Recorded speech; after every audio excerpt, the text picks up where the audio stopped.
Is it recording? Okay, hey kiddos.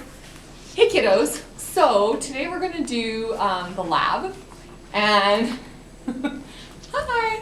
And yeah, so follow along. So if you follow along, we're going to basically take a look at how to find a molar enthalpy of solution. So at the first pre-lab, we have to find the mass of sodium nitrate in order to make 100 milliliters of a 1.0 moles per liter solution of sodium nitrate and of sodium hydroxide.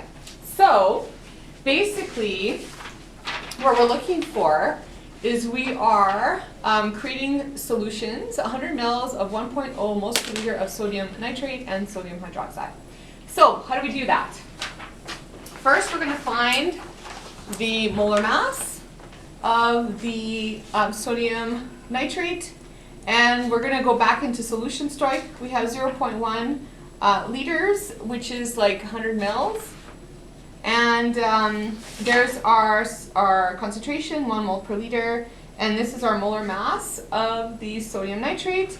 And we have to measure out 8.5 grams of sodium nitrate. So I'll hold that there so you can kind of see, just in case you forgot all about Chem 20.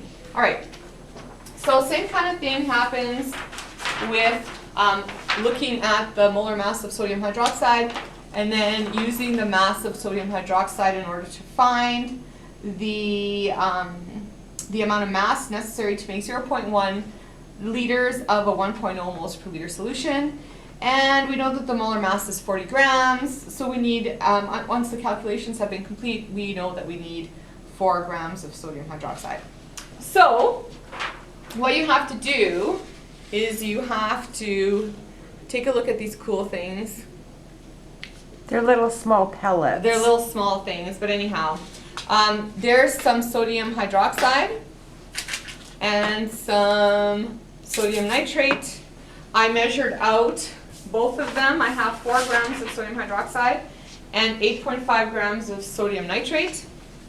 So what I'm going to do, kiddos, is I'm going to take my 100 mils of water that I pre-measured, throw it into my very fancy calorimeter, Battery's dying. Well, it's okay. I'm going to throw this in, and I'm going to stir it, take the measurement, and then I'm going to do the same with the other one. I'm going to throw in my sodium nitrate. Oh no, hydroxide. Sorry. Okay.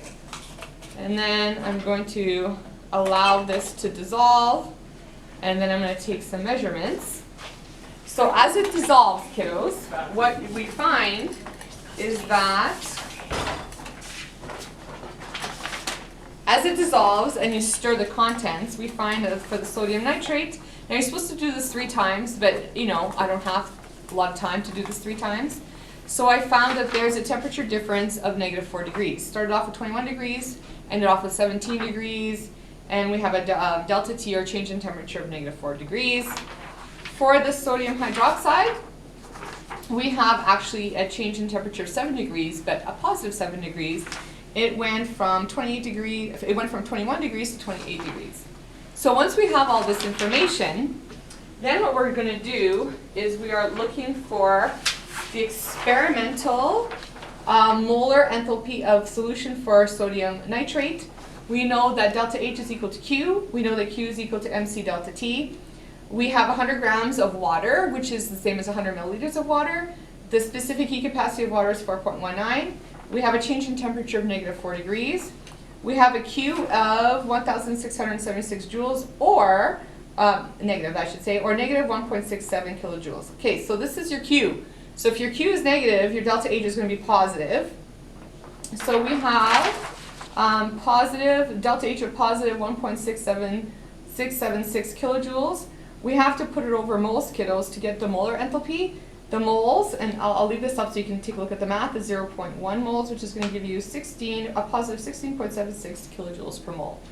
We're going to do the same thing to find the experimental molar enthalpy of solution for sodium hydroxide.